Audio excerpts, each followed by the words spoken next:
Jonathan Moriche ya ha estado anteriormente con nosotros, le conocéis, es miembro de Reacción a Don Benito, fue candidato a la Asamblea por Podemos en las pasadas elecciones al Parlamento extremeño, ha participado en los movimientos antiglobalización, también como activista contra la refinería Balboa y contra la energía nuclear.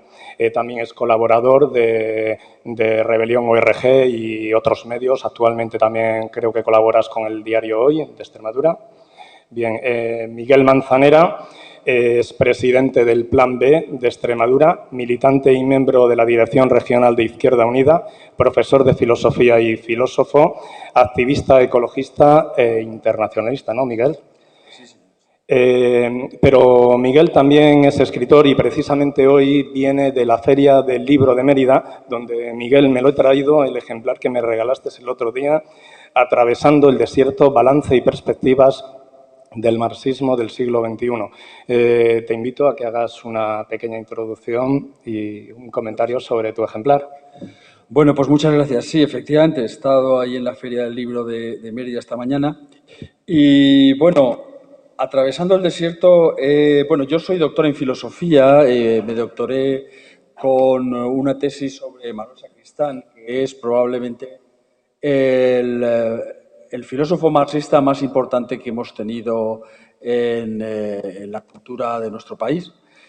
Y bien, estos años de crisis, yo creo que de nuevo el marxismo empieza a ser revalorizado como teoría de la sociedad y de la historia, porque, bien, se ha demostrado que los pronósticos de Marx acerca del sistema pues están cumpliéndose otra vez, y no es la primera vez, ya se cumplió hace un siglo aproximadamente, o hace un poco más, un poco menos, hace 90 años, también hubo una crisis que condujo a un enorme desequilibrio, a las guerras mundiales, a aquella brutalidad tremenda que fue la Segunda Guerra Mundial y al ascenso y desarrollo del fascismo. Y entonces estamos viendo cómo el capitalismo, que es un sistema cíclico, de nuevo entra en un proceso de crisis económica que trae un aumento de las tensiones bélicas a nivel internacional, de la guerra,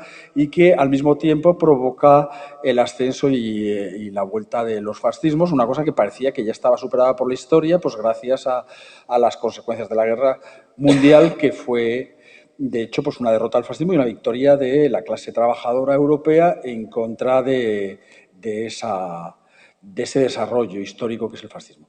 Entonces, yo pienso que es que el marxismo está volviendo a ponerse, se podría decir que es de moda, pero como teoría que puede servir para interpretar la historia y para poderse manejar con la historia pues mejor de lo que estamos haciendo ahora mismo, ¿no?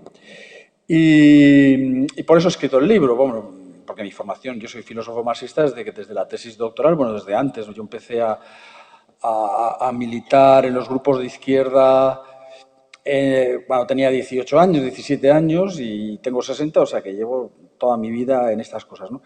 Y con sus cosas, ¿no? Sus más, sus menos, que más, momentos de mayor intensidad, menos de intensidad. Y entonces, pues nada, me propuse escribir el libro que intenta, bueno, pues poner, digamos, al día la teoría marxista, añadiendo lo que podríamos llamar la experiencia histórica de las últimas décadas, que, bueno, por una parte es el nacimiento y desarrollo de los movimientos sociales, la perspectiva ecológica, que yo creo que es muy importante en la medida en que, bueno, nos plantea un cierto agotamiento del sistema capitalista con la destrucción de la biosfera, etcétera.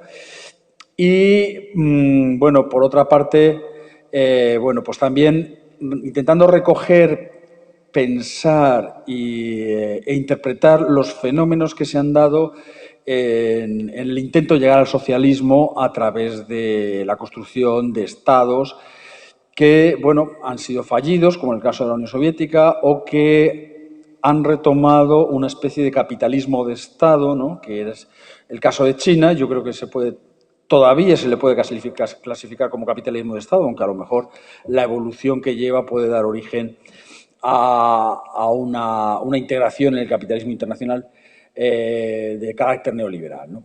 Entonces, es un intento de pensar todo esto, evidentemente, pues desde una perspectiva que intenta ser marxista, que intenta retomar el pensamiento de los grandes filósofos y políticos marxistas, desde Lenin, Trotsky, pues Rosa Luxemburgo, entre los clásicos, Gramsci, me centro mucho en él, la tradición de nuestro país marxista, que yo creo que debe anclarse en Manuel Sacristán.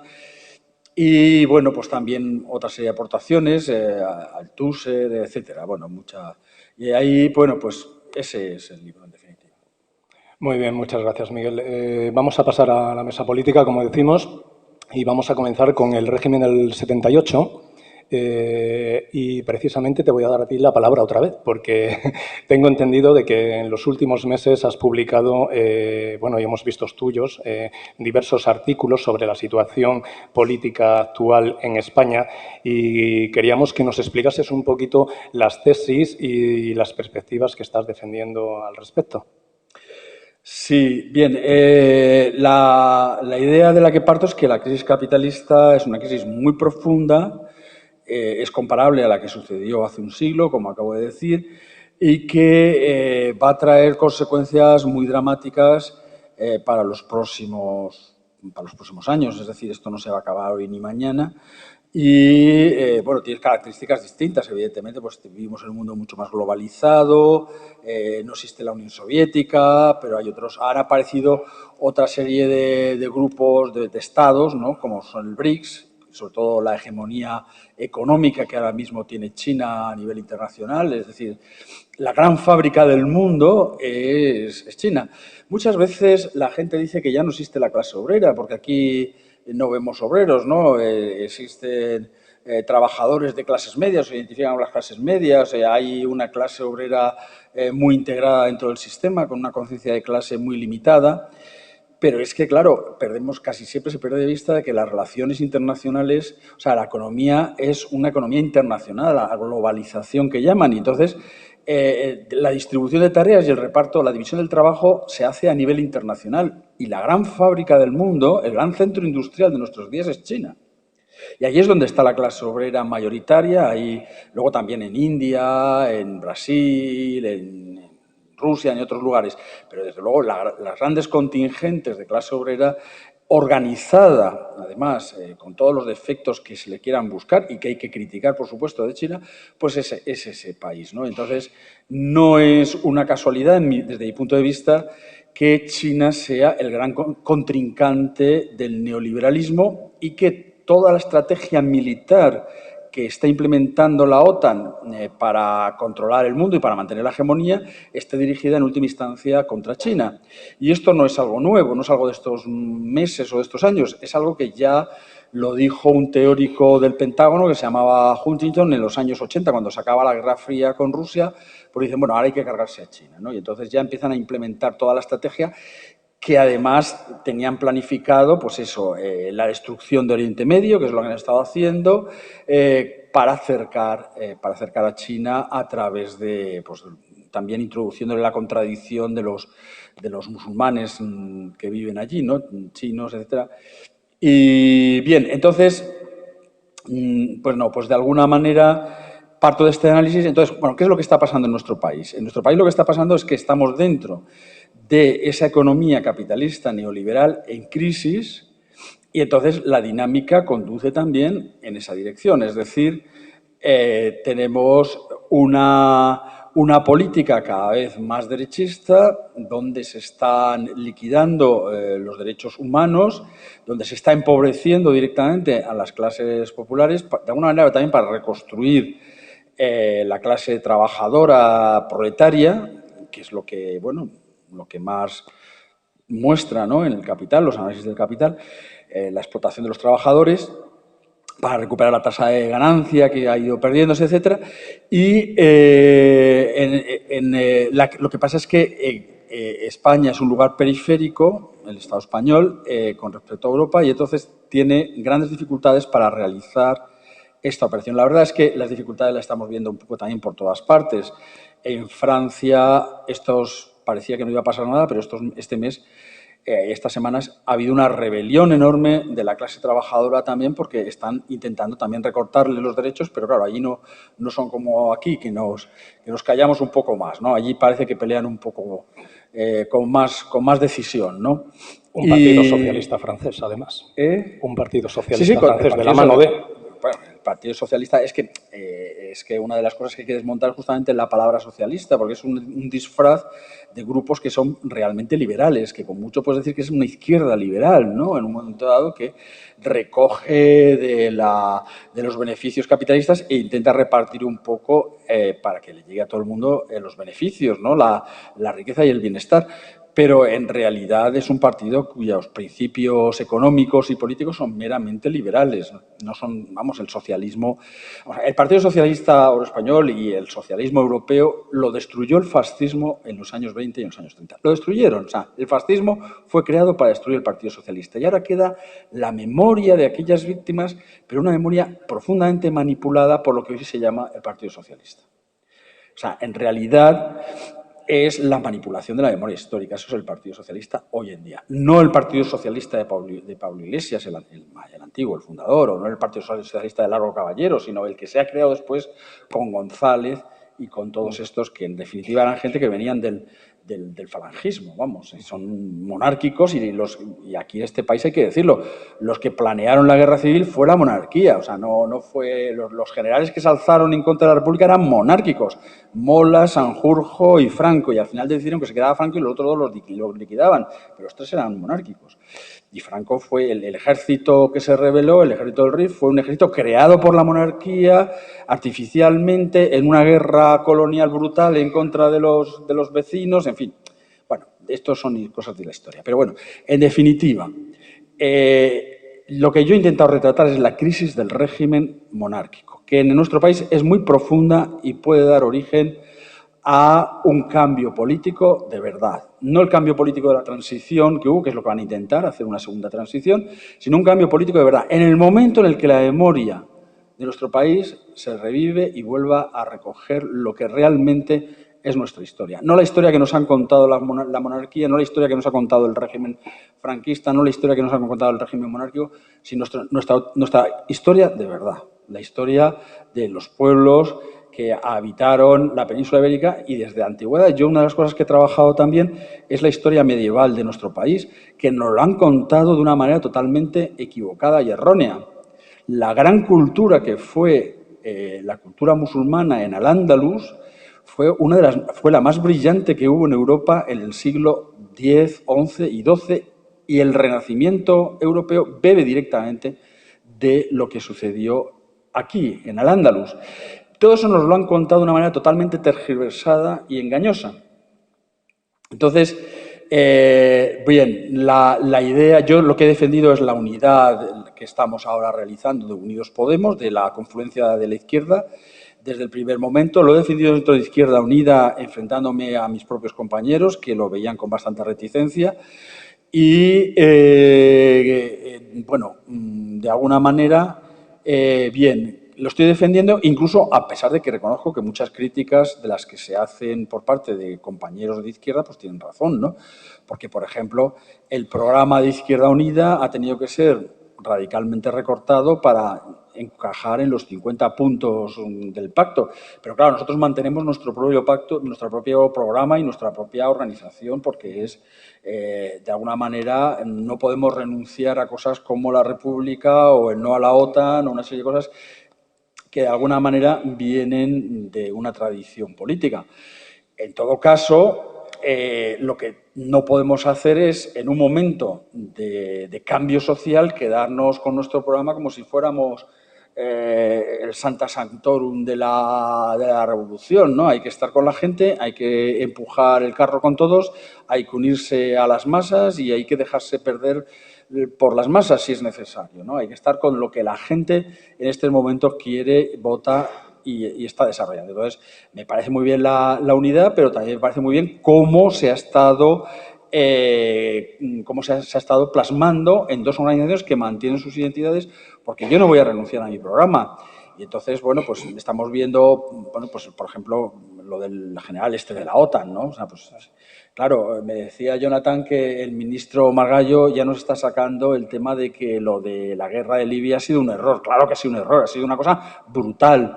Entonces, bueno, Podemos nos ha metido ahí al general de la OTAN, pues ¿qué le vamos a hacer? ¿No? Tampoco nos vamos a rasgar las vestiduras, pero claro, hay mucha gente de izquierdas que ya no va a votar a este tipo de cosas.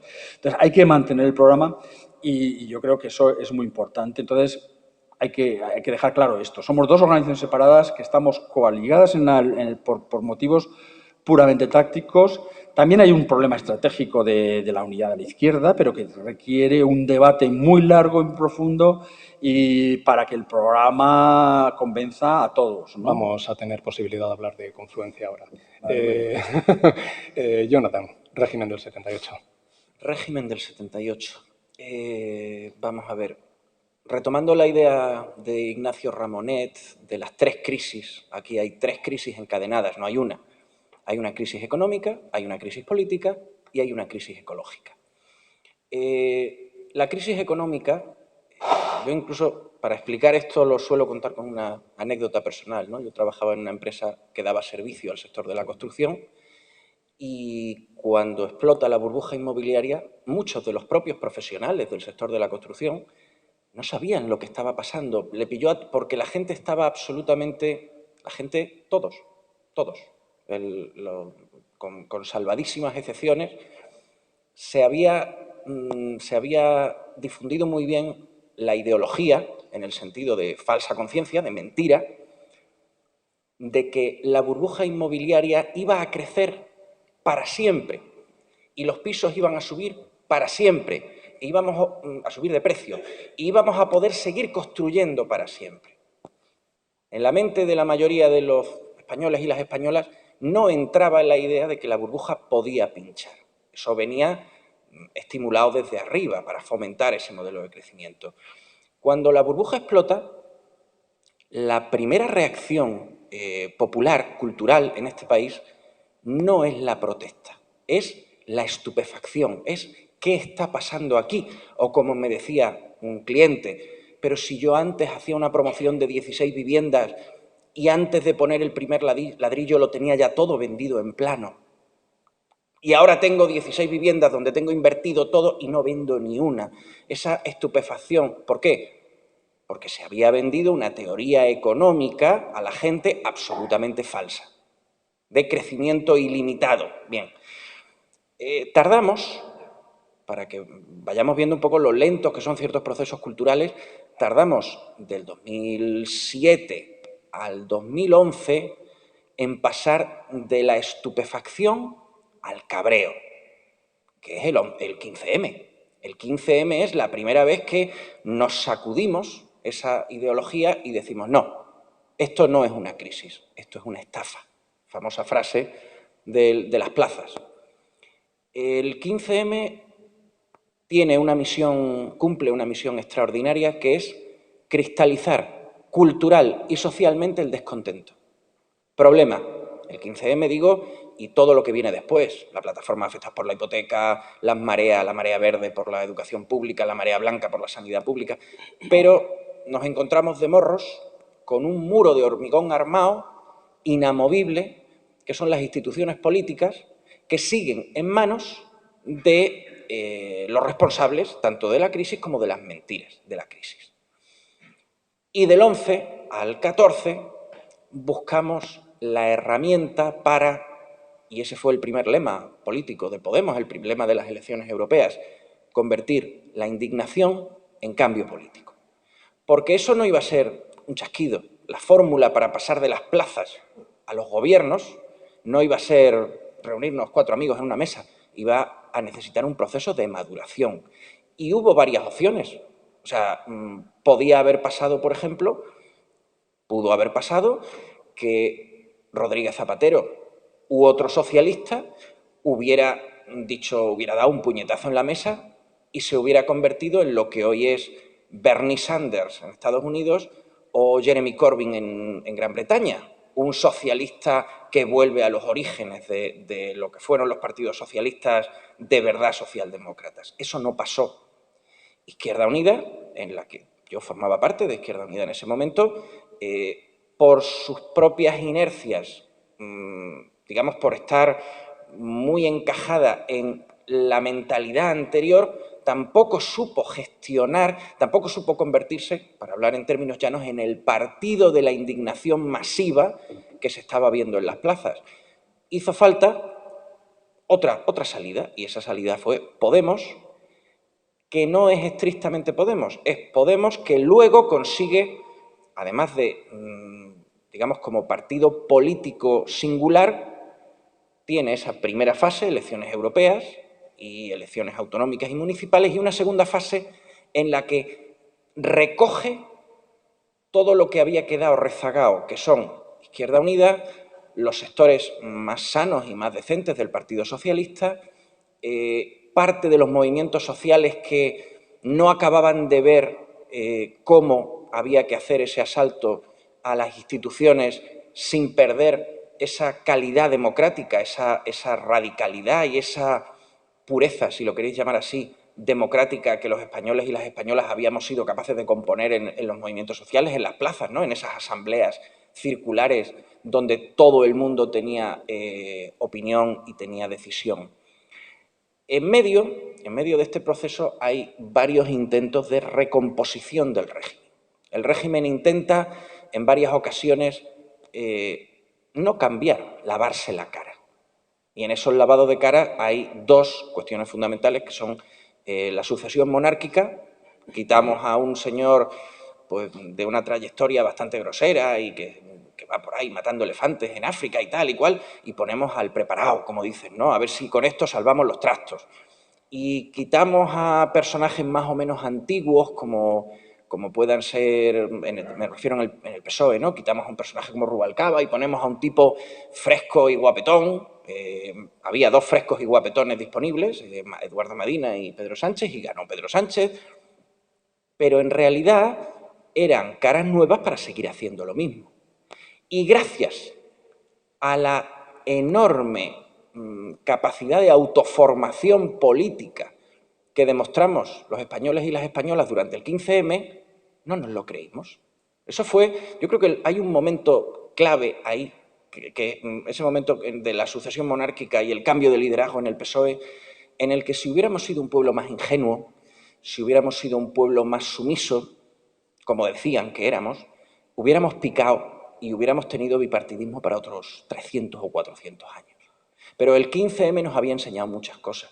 El 15M había cogido a una generación muy joven y la socializó en política de forma muy drástica. La gente que iba a las plazas aprendió muchísimo de lo que era un paraíso fiscal, de lo que era todo tipo de, digamos, de todo tipo de subterfugios. Aprendió mucha historia de España y mucha historia de la construcción europea, y eso nos vacunó de que nos engañaran. A día de hoy, yo creo que a día de hoy el régimen, y eso se ve clarísimo, en cualquier intervención pública de Sánchez, de Rajoy, de la patronal, de los sectores más conservadores del sindicalismo, están jugando a la defensiva, no saben qué hacer para preservar un statu quo que ya se ha terminado. Esto lo decía muy bien el compañero Rejón, cuando, citando a Gramsci, ¿no? Lo viejo no acaba de morir, lo nuevo no acaba de nacer. Ha habido un momento en que lo viejo casi se resiste y consigue sucederse a sí mismo. Eso no ha pasado. Esa opción quedó radicalmente bloqueada en las elecciones autonómicas y municipales y en las últimas generales. No había recomposición posible, si no, ya estaría gobernando bien Sánchez, bien Rajoy.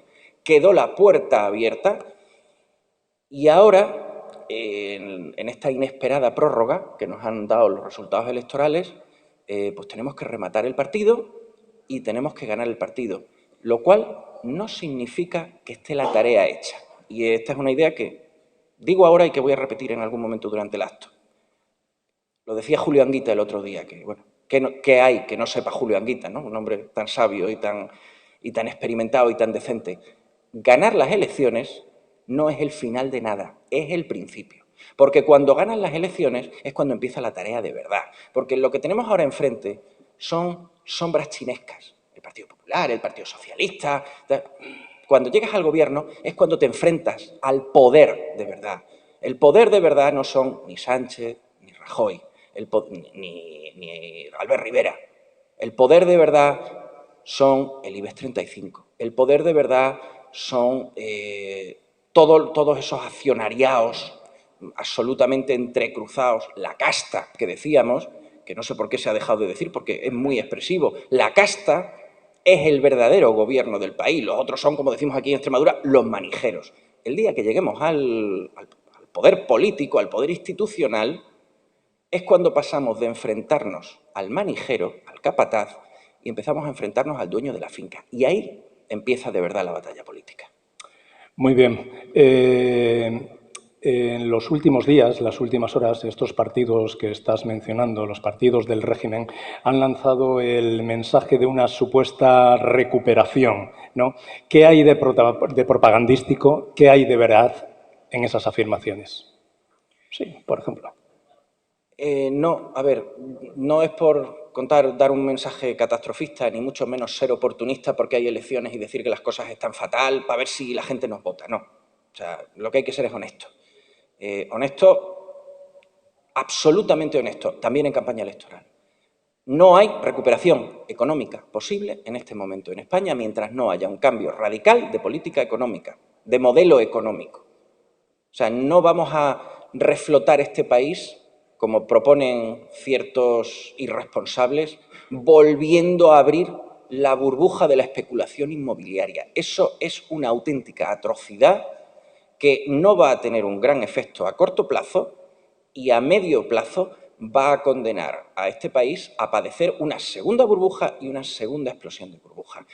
El programa económico de Podemos, y en eso estoy de acuerdo con Miguel, es un programa bastante humilde, bastante modesto.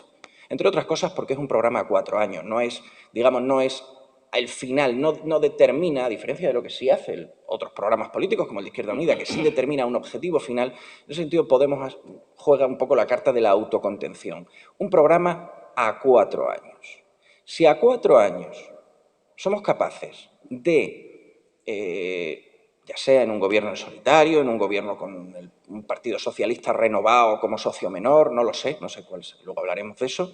Si somos capaces simplemente de empezar a desviar las líneas maestras de la política económica hacia un modelo de una economía mucho más inteligente, orientada a la innovación, orientada al producto de alto valor añadido, en España nunca más vamos a volver a ver, digamos, por ejemplo, aquellos enormes astilleros que teníamos en los 80, no va a volver a haber una Pegaso como la que había en su momento. Tenemos que buscar nuevos yacimientos de empleo cualificado, de producción industrial cualificada, parte 1. Tenemos que repensar completamente, y esto es la parte que más nos toca a los extremeños y a las extremeñas, el modelo del sector primario, de la agricultura. Cuando, atención, los tipos estos que nos dicen que nos van a sacar de la crisis, lo que nos están proponiendo es firmar el tratado del TTIP, que lo que hace es ahondar el modelo anterior que ya ha arruinado a los trabajadores y las trabajadoras y a los pequeños propietarios y propietarias del campo, en Extremadura, en las Castillas, en Andalucía. Eso también hay que cambiarlo. Es a 4 añitos. A 4 añitos no vamos a hacer un país distinto, entero. Eso no existe. A 4 añitos lo que vamos a hacer es empezando a reorientar los raíles de la economía estatal, fundamental, parte 1 y parte 2, a repensar nuestra relación con Europa. Y aquí quiero ser muy claro. Los gobiernos que hemos tenido, Partido Socialista, Partido Popular, asumen, y esto es terrible desde un punto de vista patriótico, es monstruoso que partidos que se presentan como partidos españoles, como partidos del país, de la nación, y que se llenan la boca con la nación a menudo, asumen que España, como Grecia, como Portugal, como media Italia, sean la Europa pobre, sean la Europa esclava. Tenemos que acostumbrarnos, decía el otro día Fernández Díaz. Efectivamente, tenemos que acostumbrarnos a que haya 14.000 mujeres en Andalucía, no sé cuántas en Extremadura, trabajando en la limpieza del sector del alojamiento, del sector turístico, hotelero, cobrando 2 euros la hora.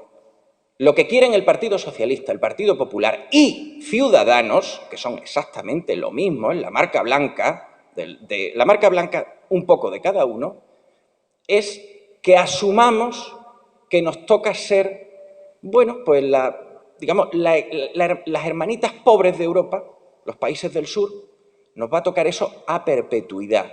Tenemos que cambiar nuestro modelo económico y tenemos que cambiar nuestra relación con Europa. Si en 4 años, no digo terminar esa tarea, empezamos a encauzar esa tarea, es posible que a 4, a 8 empecemos a percibir cierta mejora.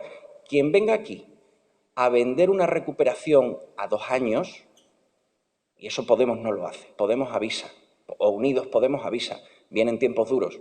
Lo que pasa es que en tiempos duros lo que hay que hacer es incrementar la justicia social, no reducirla. Pero cuando ahora sale el Partido Popular o el Partido Socialista o Ciudadanos a decir que ellos en 2 años van a arreglar esto y vamos a volver al punto del 2006, nos toman por idiotas. Y sabemos que es mentira porque aquí, la mayoría, hemos tenido durante el proceso de la crisis, hemos estado activos en el mercado laboral y hemos visto cómo se venía abajo todo. Primero la construcción, luego todos los servicios asociados a la construcción. Sabemos que eso no se recompone y mucho menos reandando el camino que nos llevó hasta ese punto. Miguel, ¿tienes algo que aportar? Sí, bueno, yo quería decir que me parece que decir que vamos a gobernar los próximos 4 años es un poquito, bueno, optimista, vamos a decir. No creo que podamos llegar a tanto. O sea, en definitiva, a mí me parece más probable, y Sánchez lo ha dicho ya, que van a dejar gobernar al partido más votado, no al partido más votado, cuidado, al partido que más diputados saque.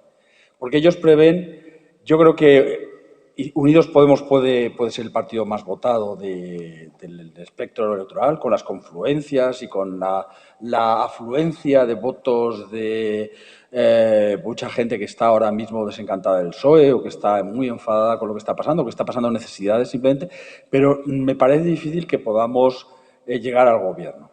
Creo que sí se puede llegar, a lo mejor en una segunda etapa, y lo que sí que pienso es que podríamos sacar más votos, que es posible, ¿no?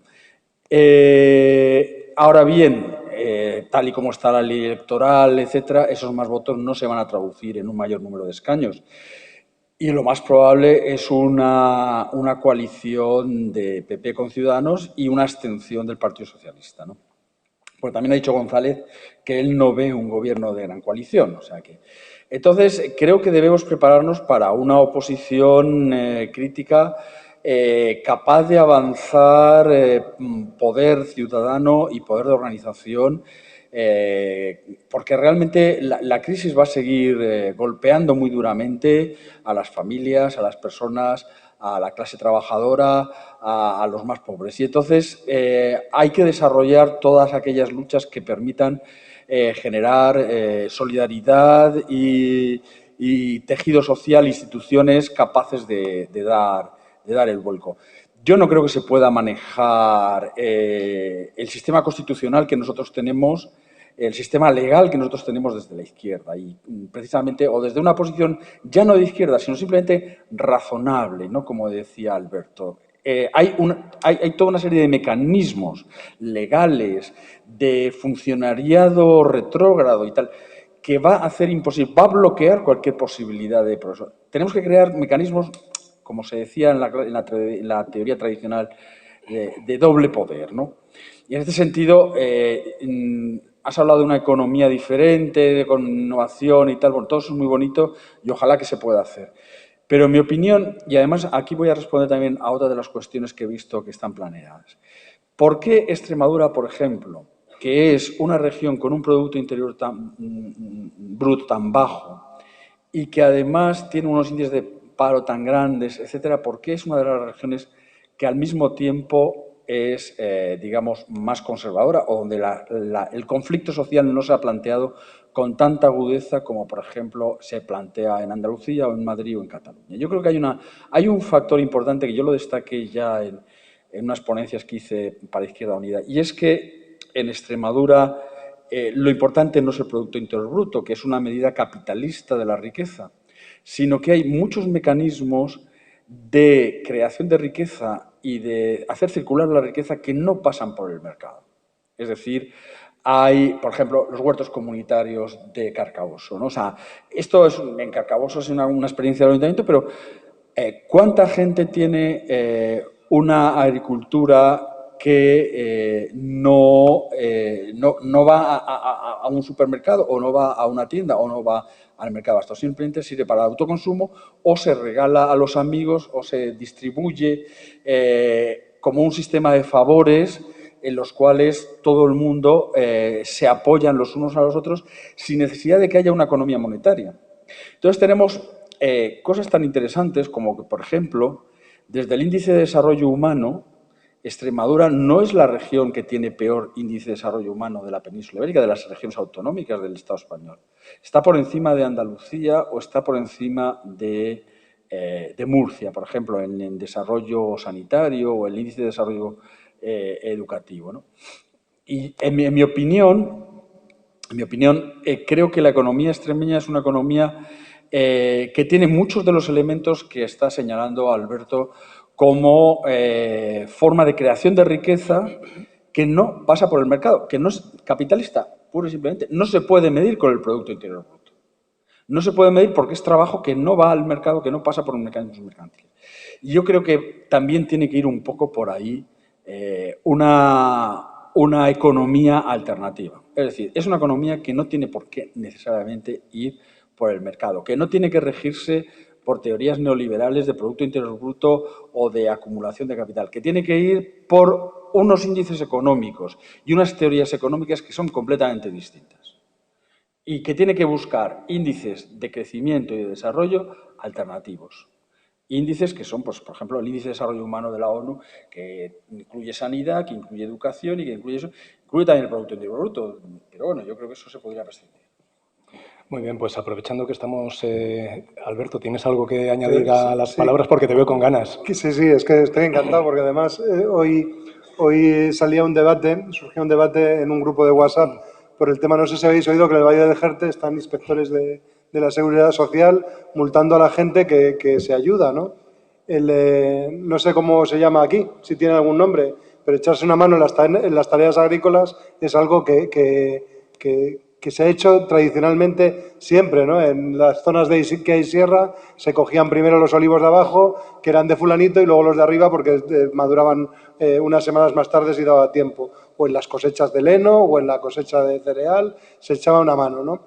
Esa palabra está en todos los lenguajes de este país, en el valenciano, en el catalán, en asturiano, en vasco, todos tienen una forma de definirla, ¿no? Echar la tornada, no sé, se dice por las urdes, que es, pues eso, que hoy te ayudo a ti y mañana me ayudas a mí. El debate está en que la economía capitalista dice, eso no se puede hacer. Si usted está jubilado no puede echar una mano a su hijo. Mi planteamiento era, bueno, mi madre viene a casa a verme y si tengo la plancha hasta arriba, pues se pone a planchar la mujer. ¿La tengo que dar de alta como empleada del hogar o no me puede ayudar? Tiene que estarse quieta y no me puede echar una mano en esa cosa, ¿no? Nos están comiendo la cabeza para que seamos competitivos y frente a eso lo que tenemos que mostrar es que el ser humano, como animal, como especie animal, es un ser colaborativo, se ayuda, siempre se ha ayudado, se ayuda entre vecinos. Lo normal es que si a alguien le sobran huevos, se los ofrezca a la vecina. Cuando alguien cae malo, en mi pueblo te juntabas con un montón de botes de melocotón y de piña en almíbar, ¿no? Porque para que te recuperes antes, ¿no? O sea, eso es algo que está en nuestra genética, ¿no? Y estos años nos han dicho que no, que tenemos que competir, que tenemos que ser competitivos. Que fíjate los alemanes, esos sí que son competitivos. Los alemanes se encierran porque el invierno ahí es muy malo y se encierran en sus casas y no salen ni a la puerta a ver al vecino. Y nosotros vivimos de cara a la calle y salimos a las puertas a charlar y a hablar. Y tenemos que sentirnos orgullosos de este país. No tenemos que decir somos la cola de Europa, porque este país tiene capacidad para ser cabeza de Europa. Tenemos capacidad de producir alimento, que resulta que va a ser las grandes guerras del futuro, no van a ser por tecnología, van a ser por agua y por alimento. Y ya la prueba es las guerras del Golfo, que surgen por el petróleo, pero que hay un montón de desplazados climáticos, porque no hay agua para cultivar, no hay alimento para comer. y se están yendo de las zonas esas porque no hay comida. Y nosotros tenemos agua, tenemos sol, tenemos temperatura, tenemos tierra, tenemos capacidad de trabajar y tenemos capacidad de ayudarnos, no de ser competitivos. Me encanta oír eso porque digo, joder, es que en nuestro partido, yo pertenezco a Pres-Cres, estoy en la ejecutiva, hemos querido, una parte queríamos la gran confluencia esta, no ha sido posible, bueno, se ha dado libertad de voto desde la institución y yo aquí quiero insistir en esa libertad de voto. Pero también quiero insistir, digo, no podemos regalarle el voto a los grandes partidos que le van a dar el voto a las multinacionales. Hay que hacer economía doméstica, hay que comprarle los huevos al vecino. Y hay que decirle al vecino que no compre el maíz a la multinacional, que siembre el maíz o que le compre el maíz al vecino que siembra maíz. Y esa es la forma que nuestro voto le ejercemos todos los días con nuestro euro, si no sale de nuestra comunidad. Si nosotros compramos los huevos en la tienda, resulta que esos huevos tienen capital chino. Y nuestro euro se va en un 70% directo a China. Y lo que tenemos que hacer es que el euro se quede aquí. Y tengo entendido de que, me encanta oíros. De que en Carcaboso tenéis unas iniciativas comunitarias en cuanto a los huevos, en cuanto a gallineros comunitarios, excelente. Pues cuando lo vayamos a hacer aquí en Orellana, nos tienes que asesorar. Poneros en marcha ya. No esperéis ni siquiera a gobernar. Cualquier hueco de tierra enfrente del palacio ese que nos habéis enseñado, hay un cacho de jardinera vacía. Sembrar lechugas ahí y que la gente las coja. Porque es una forma que no pasamos por caja. Es así de sencillo. Y lo puede hacer cualquier persona mayor de los que estáis aquí y tenéis un rato. Venga, ponéis una lechuga o un tomate y que la gente lo coja. Y no os preocupéis por quién lo coge, aunque sea tu peor enemigo. Seguro que ese día le sienta bien la cena. Y tenemos que hacerlo y tenemos que tener gallinas en común y tenemos que tener cerdos en común. Había un cochino, no sé si aquí era tradición, pero había un cochino en el pueblo, el cochino de San Antonio, no sé si aquí era así o no, que le alimentaba a toda la gente. Y cuando una familia caía en desgracia de cualquier cosa, se quedaba con el cochino. Entonces, ese tipo de cosas está tan grabado en nuestro patrimonio genético que tenemos que recuperarlo. Y yo, de verdad, estoy muy contento de que haya surgido Podemos, porque antes de que surgiera Podemos, otros ya hacíamos un poder, ¿no? Estábamos ahí queriendo poder.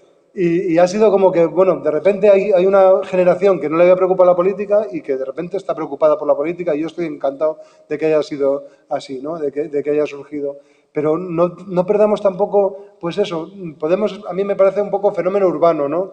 No perdamos nuestras tradiciones, porque nuestras tradiciones están cargadas, están llenas de colaboración, nada de competición. Y debemos, pues también valorarlas y ponerlas en valor. Y a mí me gusta mucho que veo mucha gente mayor, veo algunos jóvenes y me gusta mucho que tengamos estos espacios de unión, porque los mayores seguro que os acordáis de más. Me hace mucha gracia, mi padre, ya termino brevemente, mi padre vivía en un chozo, se fue del chozo en el año 69. Cuando mi padre descubrió el agua corriente, pues vamos, dijo que no volvía a ahorrar agua en su vida, porque ya había ahorrado toda hasta los años que se fue del chozo, ¿no? Pero mi padre el otro día se juntó a través del Facebook con un amigo suyo que hacía más de 50 años que no se veían, de las épocas del chozo, y recordaban aquellos años con pues como los años más felices de su vida. Años donde no tenían casi para comer, donde no tenían agua corriente, donde vivían en un chozo y donde trabajaban de sol a sol. Y eran los años más felices de su vida, bueno, también porque eran jóvenes y porque la memoria tiene ese mecanismo de olvidar lo malo y recordar lo bueno, por las relaciones humanas. Entre ellos, que llevaban 50 y tantos años sin verse, decían que pues como si fueran familia, porque cuando la gente tiene poco, se da lo que tiene. Y porque sentíamos así. Vamos a utilizar la tecnología que tenemos ahora, que nadie vuelva al chozo, que nadie tenga que vivir en condiciones de esclavitud como se vivía hace 40 años en Extremadura. Vamos a utilizar la tecnología que tenemos ahora para vivir pues con las comodidades de ahora, pero también recuperar los valores humanos. Cuando has hablado de crisis, he pensado, y hay una crisis fundamental, que es la crisis de valores.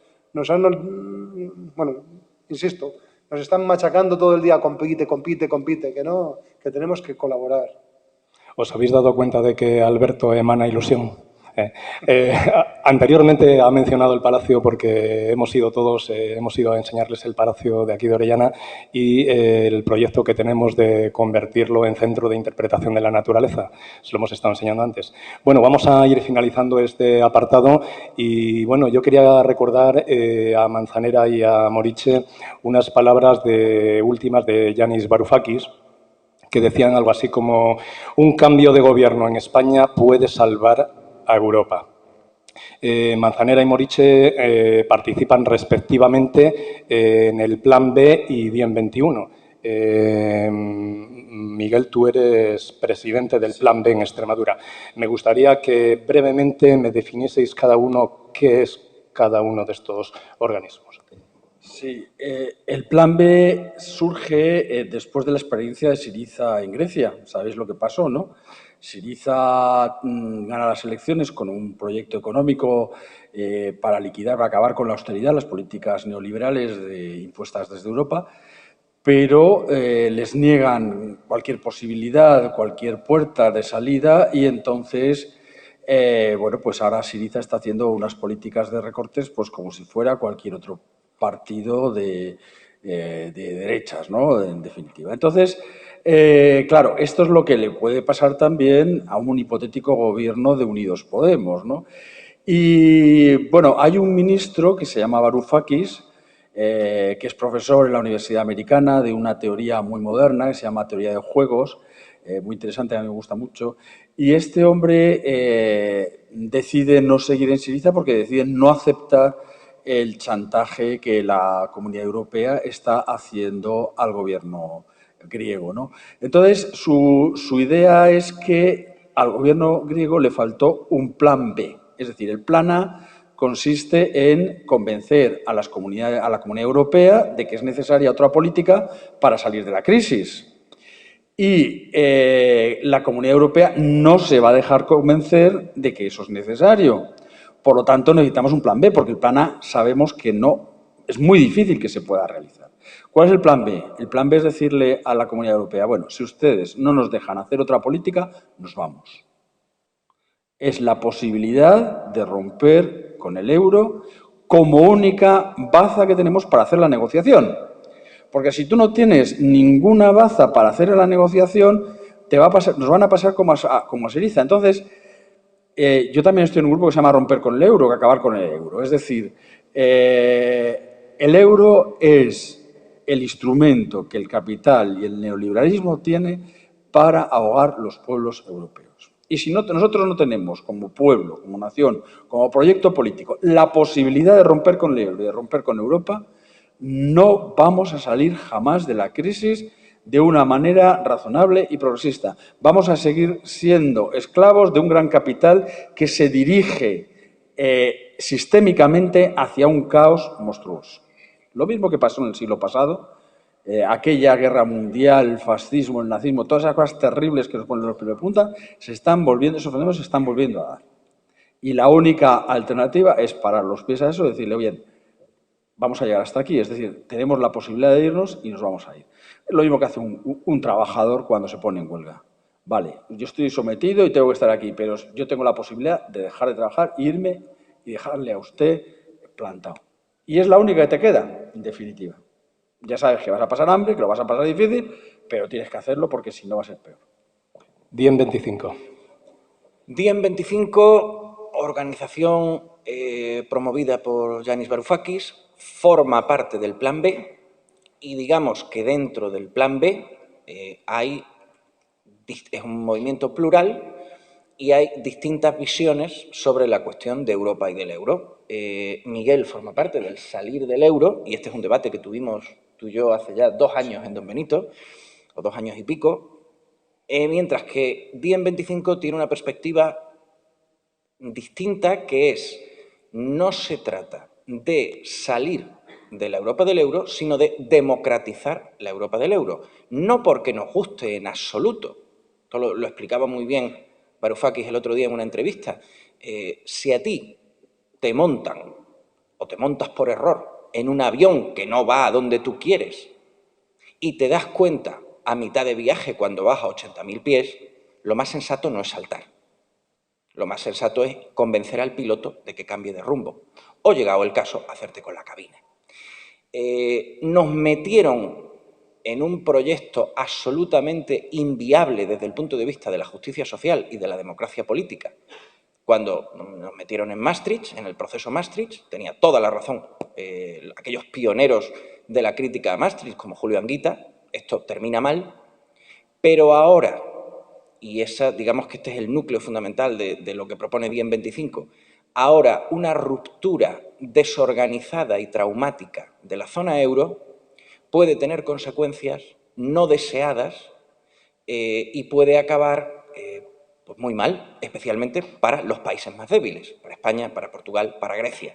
Entonces, ¿qué es lo que propone Diem 25? Vamos a aunar todas las voluntades por la democracia y por la justicia social en Europa y vamos a cambiar el rumbo de la Europa del euro. Fundamentalmente también por una cosa, el euro es una moneda, es un sistema de intercambio. Debajo del euro hay una realidad que es incontrovertible, que es que después de 50 o 60 años de integración económica europea, todos los mecanismos comerciales de los mercados de trabajo, los mercados de materias primas, ya son europeos, ya tienen, digamos que la unidad es Europa. Caso paradigmático, el nuestro, que tenemos un sector turístico cuyo un porcentaje claramente mayoritario de sus clientes no son autóctonos, son personas que vienen de Francia, de Bélgica, de Holanda, etcétera, etcétera. Entonces, si los problemas son europeos, las soluciones tienen que ser europeas. No se trata de desandar el camino, salir con el riesgo de quedarnos, que yo, digamos que estoy un poco a medio camino entre, trato de entender las dos posiciones, la de Varoufakis y la de Syriza. Syriza es verdad que actuaron guiados por el miedo, pero el miedo a veces está muy fundamentado. Y Syriza tuvo miedo con buenos argumentos, no sé si acertado o erróneamente, pero tenían buenos argumentos, incluso si es un error. Tenían miedo de que al quedar separados de Europa y ser una piececita, estamos hablando de un país de 11 millones de habitantes, fueran sometidos a un bloqueo infame, se arruinara el país y terminara en el gobierno una fuerza fascista como la de Amanecer Dorado. Como no sabemos, y es un riesgo importante, que una salida del euro termine con la ruina de los primeros países que salgan, y ese puede ser un caldo de cultivo muy potente para gentuza como Marine Le Pen, o para gentuza como el UKIP, la gente del UKIP en Gran Bretaña, o para los neofascistas estos austríacos que han quedado a punto de ganar las elecciones, ese es un riesgo importante. Tenemos que, a escala europea, organizar todos los progresismos y, primero, por supuesto, recuperar para la gente el poder en la escala nacional, en la escala estatal, pero también recuperar la democracia en Bruselas, porque en Bruselas tenemos un parlamento y es un parlamento representativo. El problema es que no decide nada y no funciona, pero hay que hacer que sirva. No es una mala idea, especialmente con la horrible experiencia que hemos tenido los europeos en el siglo XX de 2 guerras mundiales atroces, con millones y millones de muertos, no es mala idea que tengamos un Parlamento Europeo. Y no es mala idea de que tengamos una serie de estructuras europeas que nos lleven a cooperar y no a competir, como por ejemplo la política agraria común. Lo que pasa es que necesitamos un Parlamento que funcione, que sea democrático y que decida de cara a los electores. Necesitamos una política agraria común que defienda a nuestros agricultores en vez de arruinarlos. Necesitamos una estrategia industrial compartida que nos permita no destrozarnos entre nosotros en el sentido de producción industrial, con lo cual quedaremos más débiles ante China o ante otros gigantes industriales de otros puntos, sino aprender a cooperar entre europeos. Seguramente, al final, la solución no sea ni exactamente la de Diem, ni exactamente la de salir del euro, pero sí que es importante no perder de vista que ya es irreversible, que somos nosotros, como los belgas, como los checos, que además de ser lo que somos, también somos europeos y que también hay que recuperar la democracia para toda Europa. Gracias, Jonathan.